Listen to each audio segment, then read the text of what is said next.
Welcome back to the channel, everybody. Today we are working on a square body 1 ton.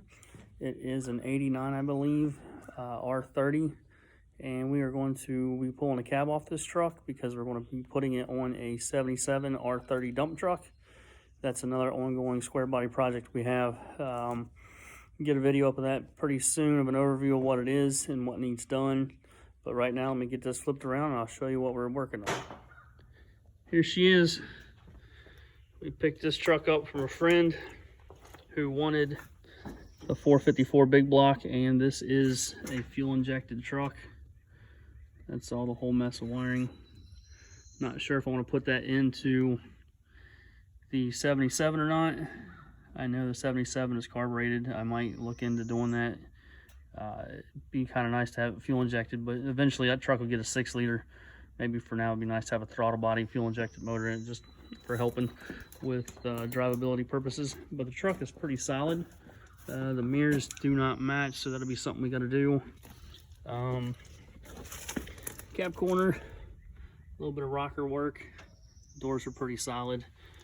I got to get the keys to unlock it, but I got the seat out of it last night.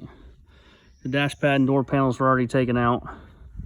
We'll do another overview of that here shortly. And this truck has, I believe, I measured a 14-foot bed on it. This is the worst side. The other side's pretty decent. I did notice last night when pulling the cab mounts loose that it does have new gas tank mounts in it. So that's kind of nice. I'm gonna say again, the mirrors don't match. That's not a big deal. And then here's the bed. Someone did some crazy fab work on it. Almost like they cut the headache rack down and made this triangulated truss looking piece. Bed's pretty rough. I'm not really gonna use it. It looks like right here they had a winch, because that's a winch plate. Of course, that's where like a Fairlead would have been, but this is kind of a cheaper version. But as you can tell, bed's not in that great a shape. Had a pintle hook, someone did a horrible job cutting out. But the plan for this chassis will be right over here. I started building this 56 Chevy truck into a utility bed, like a work truck, service truck for the farm. The chassis is a 67 to 72 chassis. I guess I should correct that. It is a 70 to 72 because it's factory power steering. I put the 1-ton dually disc brake stuff off of an 86, I believe. But I was quite impressed with how well this thing fits. It's pretty close. You can kind of see the bolt hanging right there to the left side of that mount. That's where the factory 56 cab mounts are, and then that's the factory 70-72. Matter of fact, I think this is a 72 chassis, now that my memory recalls right. Of course, it's a little wide for the 56. And the reason I'm showing you on here is because I'm going to take this cab now and put on that chassis up there, because I want to build a ramp truck. I figure I could use a ramp truck with all the hauling I do. Of course, there's my 18-foot car hauler right now. You can see it's got a winch on it. It's covered up with that box. Anyways, the new plan with the utility bed is I have the possibility of picking up a 78 Dodge 1-ton 4-wheel drive. Probably make a little bit more sense to be using on the farm instead of a lowered 56. So we may end up doing that. If not, right back over there is a 57 cab, and it's a big back window cab. It's got a little bit of damage. There's a 58 front end, and back there is a 57 panel. And then over there is an 83 step side. So we've got options. I kind of like this. Thought it'd be kind of cool. I know there for a while it seemed like everyone was building slammed utility bed trucks. course, I wanted to actually use this as a working truck, not so much as a showpiece, but it would have been cool to take around to the shows. Cab's pretty solid. Of course, I've got some patchwork here where the fender bolts on, and right there at the cow panel. Cab corners, which is typical for out here in Ohio. The dash is pretty well unmolested. A lot of surface rust in here. Of course, the floors are going to need some patchwork, but pretty solid truck, really. I just think it'd be a lot cooler to have a ramp truck. Of course, I think it's cool too, because I will make this a dually in the back right now. I just threw these wheels on here just to make it movable. And of course, I will shorten up the rear end a little bit to put the duals on it if I was to keep this set up, which I'm not 100% sure right now. But I know for a fact this cab's coming off, going on that chassis, and I will build a wedge bed for it. And that's the plan for now. But let me get back up here on this project, because this is what we're working on today. I want to get this cab off of here. I had a chain fall up here, chain hoist, that someone stole. Kind of par for the course for down here in the country. So I got another one. I'll just push this truck in here a little bit further. I'm super happy about this cab also, because right down there and right there is a hydraulic clutch. That's going to make life so much easier. That other truck, I mean, nothing wrong with an old mechanical clutch, but it would be a lot cooler, a lot easier on my foot and my knee to have the hydraulic version. So let me hop off here. I'll get back to you when we're ready to get this cab pulled. Currently I'm pulling the grill out so I can pull the wiring harness out to keep it with the cab. I don't think there'll be a whole lot of modifications to put this on the 77, because of course it's the brown headlight. It does have a marker light underneath the headlight, and it's got a side marker light, so I'm hoping those will all interchange.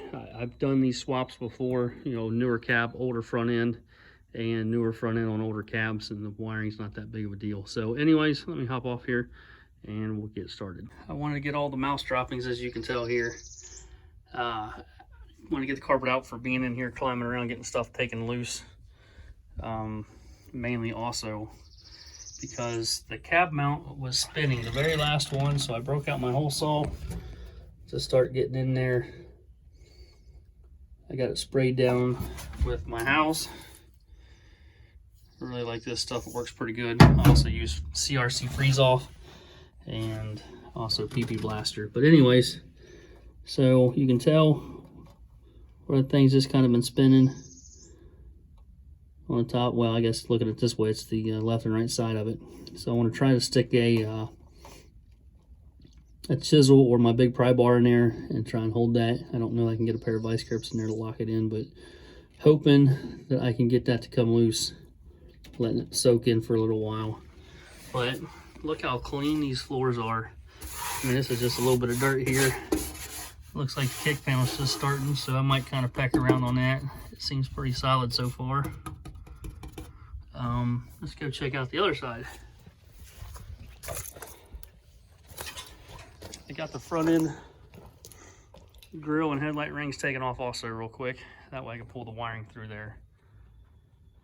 I might put that newer front end, well, mainly grill, in that lower part, because it's got these mounts here and then these mounts here that are not the same as the 83, obviously. So I might end up swapping this front end. It's just something different. You don't really see the ton front ends on the half-ton lowered trucks. But anyways, let's take a peek at this. I think that is going to be very, very salvageable. Looks like it's been repainted at one point in its life. Trim off of here because I will get new. Sorry, I had a spider crawling on me. But yes, that looks pretty solid. Might get some POR 15 or the equivalent. Try and treat some of that. But I am super happy how solid this cab is. So, and then someone did some kind of tray right here. You got it kind of screwed in right through the door jamb right there. I don't know if I'll leave that on there or not. And of course I got a bunch of little screws down through here. Kind of neat. Kind of like the Dodge's new like 94. What is that, the 02 second gens? Had something similar to that, but you can also see the hokey way they mounted the 6x9s, which those will be coming out, and I probably will make some kind of speaker box or something to go back here. And then of course the typical, let's just cut holes in your door, which we'll probably end up welding them up. Maybe put some speakers down here in the kick panels or something, but I know they had like a 4x10 up there. I know some of the trucks had like a 3.5 over here, so we will address that when we get the cap swap and start working on the interior. But you have no trim in here. I don't know that I want to make this, you know, like a Silverado package. I kind of like the work truck look to it, and it is a work truck. It'll be a dump truck, so no reason to be super nice, but you know, just nice enough to be a work truck with some modern amenities. I'll probably get one of those classic custom auto sound radios, because again, this dash has not been molested any at all, which is good.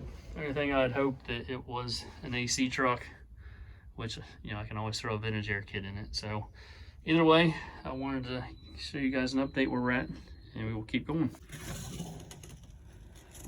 I got my chisel put in there pretty good.